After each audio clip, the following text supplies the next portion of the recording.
자, 이번 시간에는 인면도 마무리 작업을 할 건데요. 자, 인면도 마무리 작업을 하기 위해서 이제 그 상부, 지붕 부분 마감을 좀 해볼 건데요. 우리가 이제 이건 단면으로 잠깐 가야 될 겁니다. 우리 아까 지붕의 끝선을 뽑을 때 여기서 뽑았었죠. 여기서 뽑았었는데 요 부분, 지금 제가 클릭한 이 부분은 이 흰색 부분, 페인트 칠되어 있는 부분은 직접적으로 인면으로 보여지는 부분이에요. 그러면 우리 여기 만들었을 때 한번 생각을 해보죠. 라인을 여기서 거서 이쪽으로 200을 내렸었죠. 그러면 여기도 역시 마찬가지로 기와 지붕선이 그려진 상태에서 옵셋 200을 내려서 요 부분에 200 내리고 요 부분에 200 내리는데, 보통 잘 하시는 실수가 여기서도 200을 내릴 거라고 생각하는데 그건 아니에요. 왜 그러냐면 우리가 여기서 지붕이 또 만들어졌다라고 해서 여기서 200을 내리지만 요 부분만 보이지 이쪽 편에서 지붕이 200이 또 보이진 않거든요. 즉 이 부분이 200이 나갈 필요 없이 이쪽에서 보여질 거예요, 그 200은. 그렇기 때문에 거기서 작업을 하실 필요는 없어요. 자, 역시 마찬가지로 필렛 멀티 하셔서 이렇게 지붕선끼리 이어주시면 되고요. 이렇게 이어주시고 TR 엔터 트림을 이용하셔가지고 여기서부터 여기까지 나가는 선들 있죠. 이 선들은 정리를 해주시는 게 좋죠. 보통 시험에서 감점을 잘 주는 이유가 이런 부분에 대한 선들 튀어나가는 것도 감점의 대상일 수 있어요. 그렇게 작업을 하기 때문에 그 주의하셔서 작업을 하시면 되고요. 그 다음에 이제 이 지붕 부분부터 먼저 마무리를 해볼게요. 지붕을 마무리하려면 일단 우리가 생각했을 때 여기에 단면을 했을 때 이쪽 부분을 한번 생각해 보세요. 지붕 매니에 뭐가 올라갔냐면 암키와 세장이 올라갔어요. 암키와 세장은 20, 하나, 둘, 세 장 이렇게 올라갔잖아요. 근데 세 장이 아니고 네 장을 올리셔야 돼요. 네 장을 올려 한 번, 두 번, 세 번, 네 번 올렸죠. 그리고 옵셋, 우리 기와를 하나 할 때 하나에 300해서 20, 20, 20, 20 안으로 들어왔던 거 기억나시죠? 단면에. 그래서 여기에서 기와를 보낼 때는 300을 보내는 게 아니라 280을 보내고요. 다시 20만큼 이렇게 보내요. 그 다음에 필렛 멀티 하고 나서 상부에서 여기서부터 여기까지 긋고 맨 위에 선 여기서부터 여기까지 여기 튀어나와 있는 이 부분을 그냥 우리가 통상적으로 우리가 얘기하기를 그 그냥 원래는 저렇게 그려지는 게 아니지만, 예, 역시 그 스키아 스키아라고 표현을 하는 그런 부분이 되겠습니다. 자, 그러면 이렇게 완성을 했으면 저기까지 쭉 나가야 되잖아요. 당연히 어레이 클래식을 쓰겠죠. 어레이 클래식 해서 개수는 하나, 간격은 한 30개 놓으시면 맞을 거예요. 그리고 열간격 길기 280으로 놓으시고 객체 선택. 자, 여기서부터 여기까지 선택하고 엔터. 자, 미리 보기 꼭 하셔야죠. 아이고, 30개로는 택도 없죠. 50개는 돼야 되겠네요. 자, 50 확인하시면 쭉 나가서 이 끝에까지 완성이 될 거예요. 이 끝에 조금 튀어나오는 이 부분은 사실 큰 관계는 없어요. 이렇게 놔두시고 TR 엔터. 왜 그러냐면 이 부분은 밖으로 나갈 필요가 없죠. 이 부분은 여기서 다 잘려지면 되기 때문에, 짧은 쪽 지붕이기 때문에 이 부분은 이렇게 튀어나갈 필요 없어요. 자, 상단 부분에 기와가 거의 마무리돼 가고 있습니다. 자, 기와의 용머리 타입은 두 가지 타입이 있는데요. 기와에서 만드는 용머리 타입을 보시면, 자, 볼게요. 요렇게 만들어지는 40에 250을 만들어지는 타입이 있는데, 요 두 가지 타입을 요렇게 볼 수 있어요. A 타입과 B 타입이 있어요. 보통은 용머리 기와를 요런 식으로 표현하는 게 사실 정확한 표현이에요. 정확한 표현인데, 시간이 없을 때 굳이 여기까지 올려서 작업을 하는 것보다는 그냥 여기서 사각형 하나로만으로도 충분히 막혀질 수 있는 게, 그 이유가 뭐냐면 여기서 제가 설명을 좀 드리면, 사진으로 설명을 좀 드릴게요. 그 이유는 이걸로 볼 수가 있겠습니다.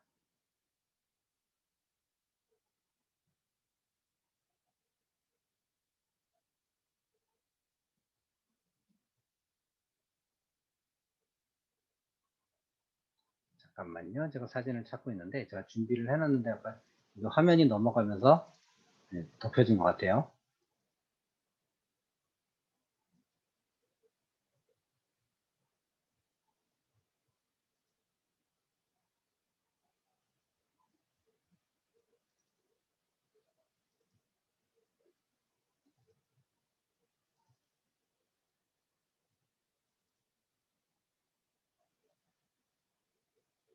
자, 사진이 나왔는데, 아이고, 위에가 또 하필 넘어가면서 보죠.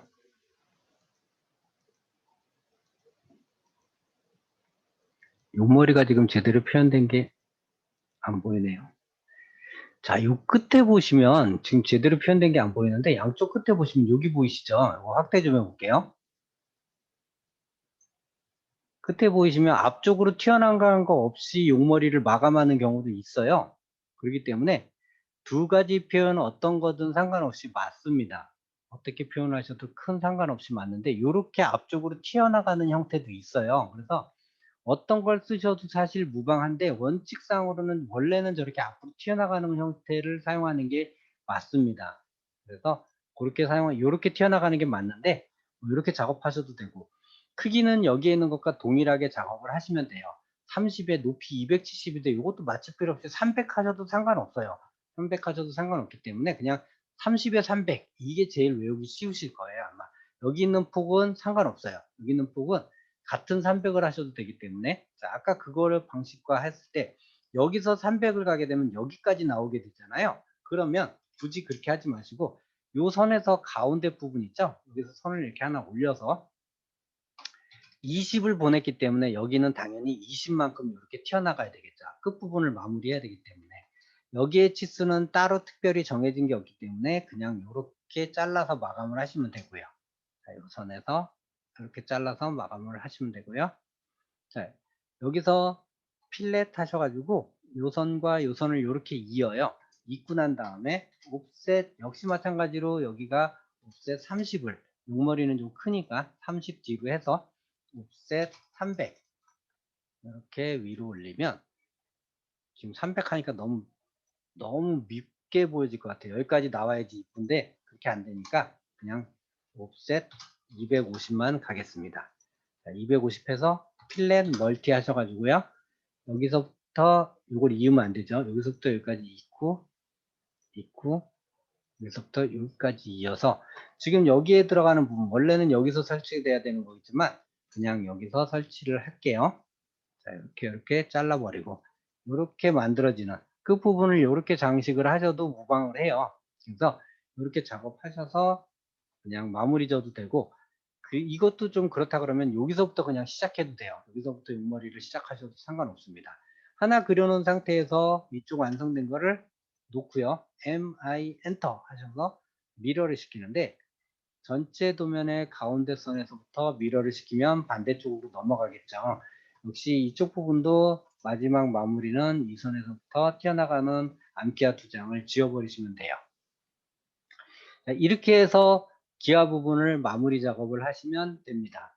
기아 부분 마무리 작업 다 끝났으면 이제 두 번째 한 칸씩 내려와 볼게요. 인면도도 원래 밑에서부터 올라가는 게 정석이긴 한데 그냥 기와를 완성해야지 인면도 같은 경우에 가장 중요한 부분을 완성해야지 그나마 마지막 부분에서 시간에 쫓겼을 때를 감안했을 때 이 부분은 막 그냥 치수 없이 그려도 모양만 비슷해도 되는데 기아 부분은 치수 같은 게 틀리면 좀 치명적이거든요. 그래서 그런 부분을 감안해서 작업을 하겠습니다. 그 다음에 이런 게 있어요. 원래는 인면도에 중심선을 안 그리는데 중심선을 그려야 되냐 안 그려야 되냐라는 질문을 굉장히 많이 받는데요. 저는 그려도 되고 안 그려도 된다라고 표현을 합니다. 왜 그러냐면 건축 도면에서 원래 인면도를 그리지 않는다가 KS 표준 통칙일지 모르겠는데 모든 도면, 실무에서 보는 모든 도면에 인면도에 중심선이 있어요. 그렇기 때문에 여기서 중심선을 안 그렸다라고 해서 감점을 주지 않는다라는 거죠. 그래서 저 같은 경우에는 중심선을 두는데 여러분들은 중심선을 안 둬도 상관은 없다라고 알고 계시면 될 것 같습니다. 자, 이렇게 저 같은 경우에 중심선을 이렇게 잘라서 정리를 해두죠. 자, 이렇게 완성된 상태에서 이제 여기 요 부분 뭐냐면 우리 이쪽 만들 때 뭘 만들었냐면 캔틸레버를 만들었었죠. 그 캔틸레버가 여기서도 당연히 인면에서 보여야 되는데 우리 캔틸레버 만들었을 때 계단의 끝선에서부터 만들어졌다는 거 기억하시죠? 계단의 끝선에서부터 이렇게 만들어지고요. 자, 옵셋 122번 했죠. 자, 왜 122번 했는지 여러분들이 한번 생각해 보시죠. 여기서부터 여기까지 슬라브 두께 120이었고요. 벽돌 2장, 62장에서 120 했잖아요. 그래서 총 요만큼 길이. 240만큼 갔는데 요걸 왜 굳이 이렇게 나눴었냐면 렉탱으로 요거를 바꿀 거예요. 렉탱으로 이렇게 만들어서 이제 요 선과 요 선은 이제 필요 없죠. 리드선을 잡으려고 했던 건 필요 없고 요 가운데 선, 즉 우리 아까 제가 사진으로 잠깐 보여드렸었는데 음,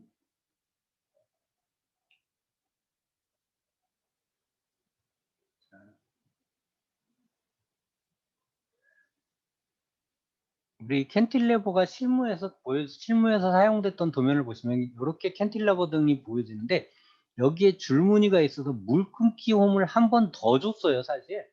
이게 지금 정확하게 나와져 있는 도면을 다시 한번 사진을 한번 찾아볼게요. 자, 요렇게 가운데 선이 가면서 물이 떨어졌을 때 한 번씩 홈에 걸쳐져서 떨어지게끔 유도를 한 도면이 도면들이 많아요. 그러다 보니까 여기에서 한 줄을 넣는 이유가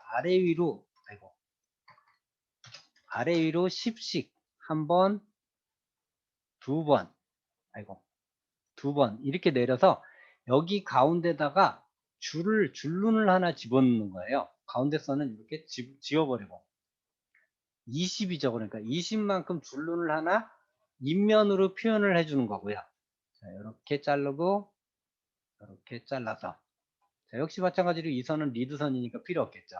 지금 렉탱으로 해서 이렇게 만들어졌잖아요. 이 렉탱으로 만들어진 이 캔틸레버는 사실 인면도에서는 크게 중요하지 않은 부분이기 때문에 파란색으로 바꿔서 그냥 여기에 내가 캔틸레버를 정확하게 이 높이에 맞춰서 그렸다라는 것을 표현해 준 겁니다. 자, 이렇게 작업을 해서 캔틸레버 표현까지 했습니다. 캔틸레버 표현했으면 이제 여기에 양쪽 끝선에 나가는 이 노란색 선은 이제 필요가 없죠. 다 지워줘야 되겠죠. 지워지고 우리 이제 지붕 부분에서부터 벽면까지 지금 하나 안 돼 있는 부분이 뭐냐면 자, 여기서부터 선을 하나 내리고요. 역시 마찬가지로 여기서부터도 선을 하나 올릴 거예요.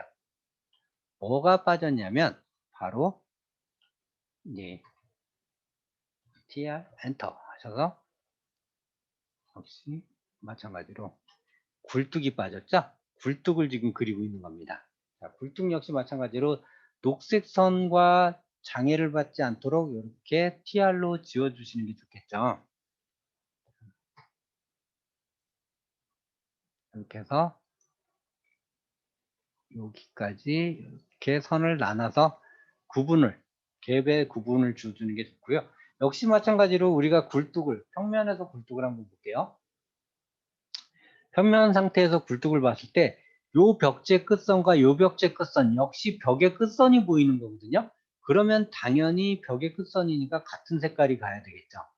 그런데 요 위에 올라가서도 기와가 중요한 부분으로 표현이 될 거냐라고 한번 생각을 해보죠. 자, 이쪽 벽면, 이쪽에서 봤을 때 우리가 여기서 봤을 때죠. 만약에 기와가 지금 현재 있다면 요 상태 요 지점 정도의 기와가 이렇게 보여지고 있을 거예요. 예를 들어서 표현한 겁니다. 그럼 이쪽 지붕에 봤을 때 요 부분 조금밖에 안 보인다는 거죠. 여기서 이 굴뚝의 중요성 그렇게 크지 않다라는 얘기입니다. 결론은. 그러면 여기에서부터 그냥 대략적인 선을 긋고 100 정도만 이렇게 올리셔 가지고요. 물론 지붕의 굴뚝의 경우에 봤을 때 지금 현재 굴뚝은 많이 도면들이 없어지긴 했지만 자, 여기 실제로 도면을 보시면 여기 굴뚝 윗부분이 약간 더 튀어나왔죠. 약간 더 튀어나오고 이렇게 잘려진 부분에서 이 연기가 빠져나가는 표현을 만들어 놨단 말이죠. 그러면 우리도 역시 마찬가지로 여기서 50이나 100 정도 이거는 큰 의미는 없어요. 50이나 100 정도를 이렇게 하셔서 자, 필렛 멀티 하셔가지고 이렇게 이어주기만 하면 굴뚝이 위쪽으로 약간 더 튀어나가 있는 형식 이렇게만 보여지는 형식으로 띄워주면 되고요. 이렇게 해가지고 어쨌든 굴뚝이 그려졌으면 역시 렉탱을 이용해서 바깥쪽에 대략적인 사각형 하나 만들어서요. 이거 치수 있는데 치수까지 굳이 할 필요도 없어요. 그렇게 크게 중요한 부분 아니니까. 자, 이렇게 연기가 나가는 부분만 표현해 주시면 돼요. 표현해 주시고 역시 이 부분 중요하지 않다 그랬죠? 그냥 파란색으로 처리하시면 굴뚝을 표현했다 정도까지만 두시면 충분히 도면은 정리가 됐다라고 보시면 될 것 같습니다. 자, 역시 굴뚝까지 표현이 됐으면 이제 아랫부분 이 부분과 이 부분에 나가는 선들을 정리하셔야 되겠죠. 자, 이렇게 해서 지금 현재 GL선을 빼고는 나머지 선들이 다 정리된 상태예요. 자, 이렇게 선들 정리돼서 완성을 했고요. 자, 이제 그 시간이 거의 다 돼가고 있기 때문에 아직 요 밑으로는 안 내려갔는데 요 부분에서 아직 해결을 안 한 게 있어요. 뭐냐면 바로 이 도면에서 보시면 사진으로 잠깐 볼게요. 네, 사진에 이게 표현이 됐을 텐데 네, 잘 안 보이네요. 네, 잘 안 보여지는데 요거는 이제 개량한 도면이기 때문에 요 부분이 없어진 건데 네, 여기서도 잘 안 보이네요. 아, 여기 잠깐 있었어. 요거죠, 요거. 창틀. 창문 아래쪽에 있는 창문에 있는 네, 틀이 필요한데 우리 요걸 단면으로 그릴 때 이제 아직 우리가 단면 표현에서 창문 부분은 아직 표현을 안 했는데 보통 창문의 벽돌을 할 땐 벽돌을 옆으로 세웠어요. 세웠을 때 여기 길이가 190이고 높이가 60으로 잡습니다. 그래서 렉탱 190, 60 아이고 90이죠. 잘못했죠. 벽돌을 세워쌌기 때문에 골뱅이 190, 90 이렇게 해서 벽돌을 놓는데 이 벽돌을 그대로 창대로 쓰는 게 아니고요. 창대돌로 쓰는 게 아니고 이렇게 놓으신 상태에서 얘를 그 단면에 그릴 때의 방법이에요. 여기서 선택해서 15도만큼 이렇게 기울여서 하는 거예요. 그러다 보니까 여기에서부터 여기까지와 여기서 보여지는 선 그리고 여기서 보여지는 선 이렇게 세 개의 선이 정면에서 바라봤을 때 인면으로 보인다는 얘기죠. 그러면 이 세 개의 선을 인면으로 봤을 때 여기서부터 여기까지의 높이들이 각각 달라요. 전체가 136 정도 대략적으로. 그러면 사실상 이 대략적인 크기는 130 정도라고 된다고 보시면 되는데 130을 정확하게 맞출 필요는 없잖아요.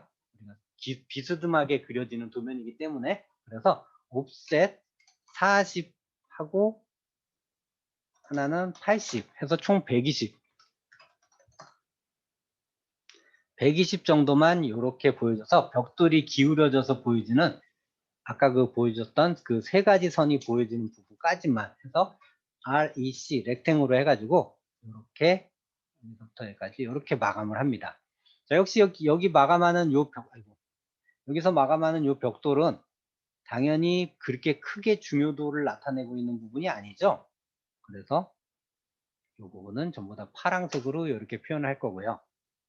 자, 이렇게 표현한 거는 당연히 복사를 해서 자, 해치 넣고 복사를 할게요. 그냥 자, 벽돌이 아까 옆으로 세워진다 그랬으면 이렇게 세워진 벽돌의 하나의 간격이 얼마냐면 60이겠죠.